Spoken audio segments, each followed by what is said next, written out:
Candle sticks हम सब लोगों ने पढ़े हैं, लेकिन क्या कुछ ऐसे कैंडल स्टिक्स भी हैं जो बाकी कैंडल स्टिक्स से ज़्यादा प्रॉफिटेबल होते हैं?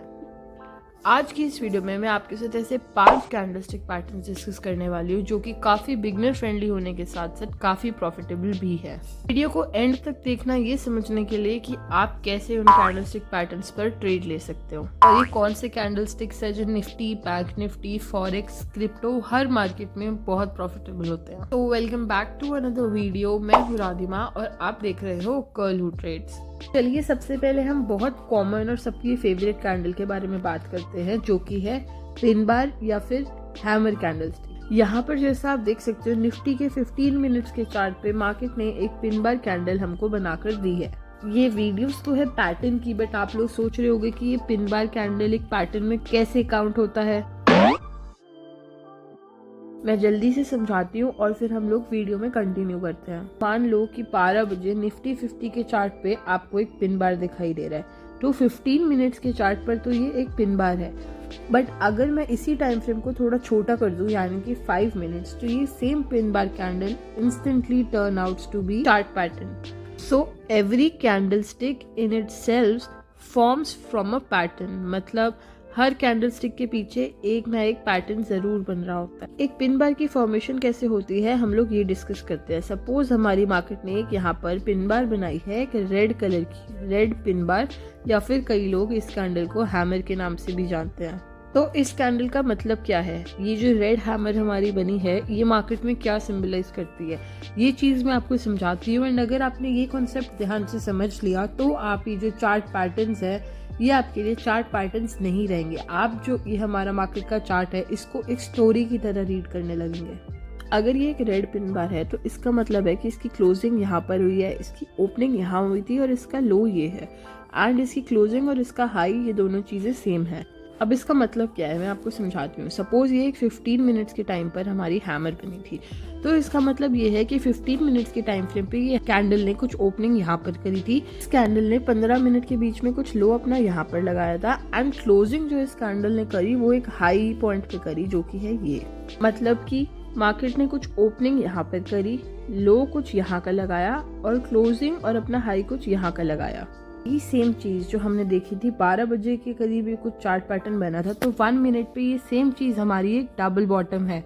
तो अब आप लोग कहोगे कि हम लोग देखें तो क्या देखें, क्योंकि 1 मिनट टाइम फ्रेम पे देख रहे हैं तो ये हमको डब्ल्यू पैटर्न लग रहा है, एंड इसी को ही हम अगर 15 मिनट चार्ट पे देख रहे हैं तो ये हमको एक पिन बार कैंडल लग रही है। और जो हमारा 5 मिनट टाइम फ्रेम पे जो पैटर्न बना था मैंने आपको दिखाया था उसको हम कहते हैं मॉर्निंग स्टार पैटर्न। ये पैटर्न क्या होता है मैं एक बारी चलो आपको ये भी समझा दूं। ये हमारा पैटर्न जैसे मैंने आपको बताया मॉर्निंग स्टार है। अब यहाँ पर हो क्या रहा है आप लोग ये समझो। कैंडल ने ओपनिंग यहाँ पर करी, उसने लो उसने अपना यहाँ पर लगाया, उसके बाद 5 मिनट के लिए मार्केट यहीं पर होल्ड करता है, एंड उसके बाद एक ग्रीन कैंडल बनती है जिसकी क्लोजिंग इस लेवल के भी ऊपर हो जाती है। तो यहाँ पर स्टोरी समझो, स्टोरी भी यहाँ पर यही हो रही है कि ओपनिंग यहाँ पर करता है, लो लगाता है एंड क्लोजिंग ऊपर। अब इसी चीज को बड़े टाइम फ्रेम पे देख रहे थे तो ये पिन बार था। तो अब end of the day how do you trade? अब ये चीज डिपेंड करती है कि आप किस टाइप के ट्रेडर हो। क्या आप एक पोजिशनल ट्रेडर हो, क्या आप एक स्कैल्पर हो, या क्या आप एक इंट्राडे ट्रेडर हो? आप कौन से टाइप के ट्रेडर हो इस चीज पे ये वाला फैक्टर डिपेंड करेगा। अगर आप एक स्कैल्पर हो तो आप इन्हीं सेम पैटर्न्स को 1 मिनट टाइम फ्रेम या 3 मिनट टाइम फ्रेम पे ट्रेड। अगर आप एक डे ट्रेडर हो तो आप इन्हीं पैटर्न्स को 5 मिनट्स, 15 मिनट्स या फिर इवन 30 मिनट्स पे ट्रेड करोगे। एंड अगर आप पोजिशनल ट्रेडर हो तो आप इन्हीं पैटर्न्स को 1 आवर, 4 आवर टाइम फ्रेम पे ट्रेड करोगे। एंड यही चीज अगर आप एक इन्वेस्टर हो तो आप शिफ्ट हो जाओगे 1 day time frame, 1 week time frame, 1 month time frame. आपकी साइकोलॉजी चेंज होती है based on what kind of time frames you pick. ये सेम पैटर्न्स हर टाइम फ्रेम पे काम करने वाले। जैसा आप यहाँ पे देख रहे हो हमने अभी हैमर कैंडल की बात करी, सेम कैंडल होती है एक इन्वर्टेड हैमर। अब आप यहाँ पर अगर देखो 1 डे टाइम फ्रेम पर हमको एक इन्वर्टेड हैमर देखने को मिली और उसके बाद मार्केट यहाँ से नीचे ट्रैवल करके आया है। अब सेम पैटर्न की अगर हम बात करें तो यहाँ पर आप देख सकते हो निफ्टी के 1 डे टाइम फ्रेम पर डब्ल्यू पैटर्न बना के मार्केट ने हमको कितना अच्छा मोमेंटम दिया। अब मैंने आपको पिन बार के बारे में बता दिया, मॉर्निंग स्टार के बारे में बता दिया, अब मैं आपको डब्ल्यू पैटर्न की भी साइकोलॉजी समझाती हूँ। इस पैटर्न को समझने की कोशिश करो, ये आपको आगे आने वाले 2 पैटर्न्स में भी काफ़ी काम आएगा। ये हमारा एक डब्ल्यू पैटर्न होता है, यहाँ पर मतलब सेलर्स है और सेलर्स ने मार्केट को नीचे पुश करने की कोशिश किया है। इसका मतलब ये रहेगा ये जो सेलर्स है इनका एसएल कुछ यहाँ पर होगा। Now there are few buyers जिन्होंने मार्केट को अब थोड़ा सा यहाँ से ऊपर पुश किया। नाउ इस पॉइंट पर यहाँ पर बायर्स भी आए एंड यहाँ पर एग्जिस्टिंग सेलर्स भी। अब इस पॉइंट पे सेलर्स क्या करेंगे, सेलर्स अपना थोड़ा सा प्रॉफिट बुक कर लेंगे क्योंकि मार्केट ऑलरेडी इतना नीचे ट्रैवल करके आया है। तो यहाँ पे सेलर्स अपना प्रॉफिट बुक करेंगे और जो न्यू बायर्स होंगे वो अपनी पोजीशन बनाएंगे। और अब जो बायर्स यहाँ पर आएंगे उनका एसएल हमारे पास कुछ यहाँ पे रहेगा। तो अब हमारे पास मार्केट में 2 एसएल हो गए, एक एसएल यहाँ पर और एक एसएल यहाँ पे। अब जब मार्केट थोड़ा सा ट्रैवल करके यहाँ पर ऊपर आया तो न्यू सेलर जिन्होंने यहाँ पर अपनी पोजीशन नहीं बनाई थी वो भी मार्केट में आएंगी। तो यहाँ पर न्यू सेलर्स ने पोजीशन बनाई जिसके प्रेशर की वजह से मार्केट स्लिप्स अगेन।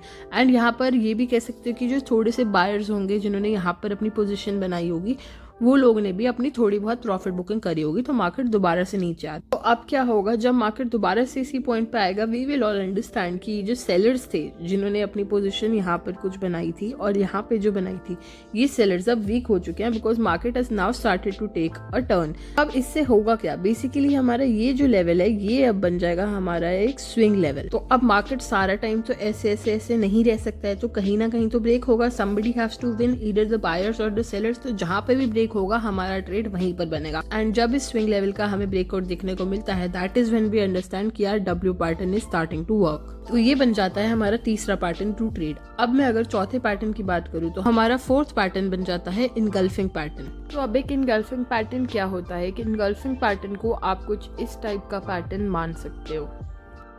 अब यहाँ पर the colours don't really matter, यही कैंडल हमारी ग्रीन हो सकती थी और यही कैंडल हमारी रेड भी हो सकती थी। तो हमारा जो ट्रेड होगा it totally depends on the second candle. Second candle किस कलर की है उसी के अकॉर्डिंग हम लोग अपना ट्रेड प्लान करेंगे। तो सपोज ये ग्रीन कैंडल है तो हम इसके हाई के ऊपर एक बाइंग पोजीशन बनाएंगे। एंड सपोज यही एक रेड कैंडल होती तो हम इसके लो के नीचे एक सेलिंग पोजीशन बनाते। अब इसमें 2 कंडीशंस है। पहली ये कि कैंडल जो है वो ऑपोजिट होनी चाहिए एंड सेकंड जो सेकंड कैंडल है यहाँ पर जो हमारी सेकंड कैंडल है इसका हाई या लो ब्रेक होना चाहिए।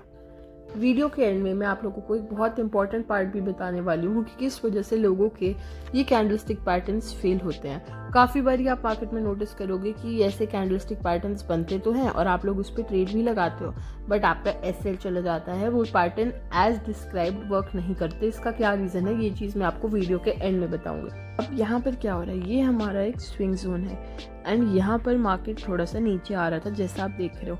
बायर्स यहाँ पर मार्केट को ऊपर ले जाने की कोशिश करते हैं बट यहाँ पर सेलर्स दोबारा एक्टिव हो जाते हैं एंड यहाँ पर इस कैंडल का हाई और इस कैंडल का लो मार्केट ब्रेक कर देती है। तो यहाँ पर हमारी जो इनगल्फिंग कैंडल है वो एक्टिव हो जाती है एंड यहाँ पर जैसा आप देख सकते हो हमारी एंट्री बनती है इस कैंडल के ब्रेक के बाद एंड यहाँ पर हमको एक दोबारा से अच्छा टारगेट देखने को मिला है नेक्स्ट स्विंग लेवल तक। नेक्स्ट हमारा जो पैटर्न है जो कि काफ़ी इंपॉर्टेंट पैटर्न है वो है spinning top. Spinning top doesn't ring a bell to you, तो इसको आप लोग शायद डोजी के नाम से भी जानते होंगे जी, या फिर स्पिनिंग टॉप पैटर्न का क्या मतलब होता है। यहाँ पर जैसा आप देख रहे हो ये हमको परफेक्ट एक डोजी पैटर्न बनता हुआ मार्केट में दिख रहा है। इस पैटर्न का मतलब है कंप्लीट इनडिसीजन, ना ही बायर्स मार्केट को ऊपर ले जा पा रहे हैं ना ही सेलर्स मार्केट को नीचे ले जा पा रहे हैं। That is what doji mean. Market एक बहुत ही बढ़िया लेवल पर है एंड इसको कोई क्लैरिटी नहीं है कि आखिर जाना कहाँ चाहता है। तो यहाँ पर आप जैसे देख रहे हो मार्केट के इस हाई पर एक रैली करने के बाद मार्केट इस जोन के अंदर एक डोजी पैटर्न बनाता है एंड जैसे ही इस डोजी कैंडल का ब्रेकडाउन मार्केट करता है आप यहाँ पे देख सकते हो कि हमको किस टाइप का मूव देखने को मिलता है। अब इन पैटर्न्स के साथ एक सबसे इम्पॉर्टेंट बात यह है कि आप सही एंट्री और एग्जिट के बारे में जानो। इस कैंडल की बेसिकली साइकोलॉजी को समझो। मार्केट यहाँ पे कर क्या रहा है, जहां से मार्केट ने ओपनिंग करी थी थोड़ा सा मार्केट नीचे गया फिर थोड़ा सा ऊपर गया, क्लोजिंग एग्जैक्टली वहीं पर उसी लेवल पर मार्केट ने कर दी, या फिर मार्केट थोड़ा सा ऊपर गया फिर नीचे आया फिर क्लोजिंग वहीं पे जहां से मार्केट ओपन हुआ था। तो ये हमारी कुछ इस टाइप की कैंडल बन के आ जाती है। इसका मतलब ये है कि दोनों साइड पर हमारी पोजीशंस बनी हुई है। People are waiting to trade कि मार्केट किसी साइड का मूव दे तो लोग ट्रेड करेंगे। यही अगर हमको इस डोजी कैंडल का ब्रेकआउट होता हुआ दिखता और उसके बाद इस स्विंग लेवल का भी ब्रेकआउट होते हुए दिखता तो हमें शायद एक बहुत अच्छी ऊपर की रैली देखने को मार्केट में मिलती। तो अब जितने भी पैटर्न्स हमने डिस्कस किए हैं, इन सब पैटर्न्स के लिए एक जो सबसे इम्पोर्टेंट फैक्टर मैंने आपको बताया था कि जिस पे ये सारे पैटर्न्स डिपेंड करते हैं, क्यों आप लोगों के एसएल हिट होते हैं जब आप ये पैटर्न्स अप्लाई करने की मार्केट में कोशिश करते हो, उसका आंसर है area of interest. Area of interest होता क्या है? एरिया ऑफ इंटरेस्ट मतलब कुछ भी नहीं, सिंपली आपको ये पैटर्न्स ऐसे ही चलती हुई मार्केट में कहीं पर भी नहीं अप्लाई करने हैं। आपको ये पैटर्न्स अप्लाई करने हैं एक डिमांड और एक सप्लाई जोन पे। कोई एक अच्छा स्ट्रॉन्ग लेवल होना चाहिए, एक डिमांड सप्लाई जोन होना चाहिए, वहीं पर ये चार्ट पैटर्न्स अप्लाई करोगे तो ये काम करेंगे। अगर आप ऐसी चलती हुई मार्केट में बीच में ये पैटर्न्स अप्लाई करोगे, यहाँ पर आप इवनिंग स्टार अप्लाई करोगे या मॉर्निंग स्टार अप्लाई करोगे, तो ये पैटर्न्स काम आपको करते हुए नहीं दिखेंगे। बहुत बारी आपके एसएल ऐसे मार्केट हिट करवा देगी। तो आपको बेसिकली मैं दोबारा बताती हूँ ये चार्ट पैटर्न्स। अभी हम इस चार्ट को जूम आउट करके देखते हैं एंड अब मैं आपको समझाती हूँ चार्ट पैटर्न्स आपको कहाँ परफॉर्म करने हैं। मार्केट के स्विंग लेवल्स पर, जैसे कि ये इसका लो, ये वाला सपोर्ट लेवल, ये वाला रेजिस्टेंस लेवल, ये सपोर्ट लेवल, ये लेवल जो हमारा है, उसके बाद मार्केट का ये लेवल, यहाँ पर कोई भी इम्पॉर्टेंट सप्लाई या डिमांड जोन होना चाहिए या फिर एक इम्पॉर्टेंट सपोर्ट रेजिस्टेंस होना चाहिए। वहीं पर आपको ये कैंडलस्टिक और चार्ट पैटर्न्स की फॉर्मेशन होते हुए देखना है, तो ही वो आपको अच्छे प्रॉफिट्स देंगे। ये एक बहुत इंपॉर्टेंट कॉन्सेप्ट है जो बहुत सारे लोग मिस कर देते हैं एंड जिसकी वजह से उनके एसएल बार बार मार्केट हिट करता है एंड फिर वो बोलते हैं कि हमारे चार्ट पैटर्न्स काम क्यों नहीं करते। तो आपका कोई भी चार्ट पैटर्न सपोज बन रहा है, सपोज आपका पिन बार कैंडल यहाँ पर एक बन रहा है, एक इंपॉर्टेंट सपोर्ट लेवल पे मार्केट आपकी पिन बार बना रही है, तो इसके हाई के ब्रेकआउट पर आप अपनी एंट्री प्लान करोगे। सपोज हमारा डब्ल्यू पैटर्न मार्केट ने बनाया है एक सपोर्ट लेवल पर, एक इंपॉर्टेंट स्विंग लेवल पे, तो इसके हाई के ब्रेकआउट पे आप लोग अपनी एंट्री प्लान करो। तो ये थे वो 5 कॉन्सेप्ट एंड एक गोल्डन रूल की क्यों लोगों के चार्ट पैटर्न्स काम नहीं करते। इस रूल को अगर आप फॉलो करोगे तो डेफिनेटली ये पैटर्न्स आपको काम करते हुए दिखेंगे। अगर आपको ये वीडियो पसंद आई तो लाइक कमेंट करना ना भूले एंड आपके पास कोई टॉपिक है जिस पे आप चाहते हो मैं वीडियो बनाऊं तो कमेंट करके मेरे को ज़रूर बताएं and don't forget to subscribe my channel.